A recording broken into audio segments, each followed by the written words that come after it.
अवां ॾिसी रहिया आहियो KTV वर्ल्ड ऑफ न्यूज़ यानी ख़बरुनि जी दुनिया। गड़ियासिन का पेश आए एडी अबड़ो जी रिपोर्ट।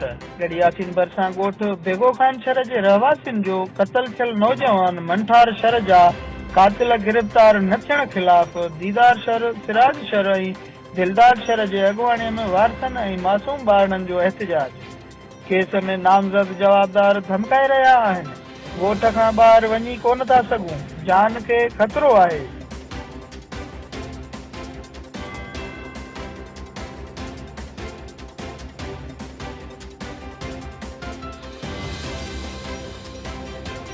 भाउ शहीद थियल आहे। असांखे तक़रीबन 10 सालनि में शहीद थियल आहे। हिनमहिल ताणी कोई एक्शन नथी खणे पुलिस। असां सां नाजाइज़ी असांजा बच्चा दर बदर असांजा मदरसनि में बच्चा पढ़ंदा आहिनि। यारू ऐं ग़ुलामद ऐं इंतियाब ऐं बहराम इहे अञा बि असांखे धमकियूं था ॾियनि पिया त तुंहिंजा असां मदरसनि में ॿार वञनि था ऐं असां तोखे मिसल इहा ॻाल्हि न छॾींदासीं जो मां त बि उते माना मुंहिंजे गॾु आहिनि पिस्टलनि सां, जंहिंमें मां अमीरनि खे मीर साहब खे डॉक्टर साहब वटि बि वियो आहियां, पर उहे चवनि था असां छा कयूं।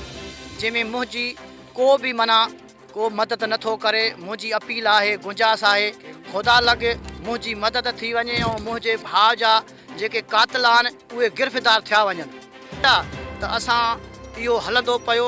असांजे माना ज़िंदगी असांजी सुकून में न आहे, जंहिंमें असां ख़ुदा लॻे असां अर्ज़ु था कयूं, अपील था कयूं पिया SP साहब खे ऐं वॾनि ऑफिसरनि खे, इमरान ख़ान खे ऐं DIG खे, IG खे त असांजा हे जेके बि आहिनि असांजा गिरफ़्तार थियनि, जो असांजा बचड़ा बि सुकून में न आहिनि। असांजा बच्चा दरबदर आहिनि, जंहिंमें असांजा बच्चनि खे तालीम नथी थी सघे।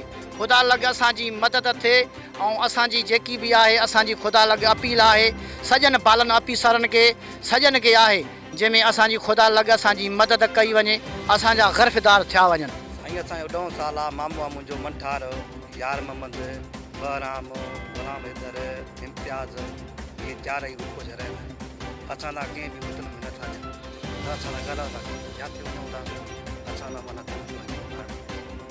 ख़बरुनि जी दुनिया।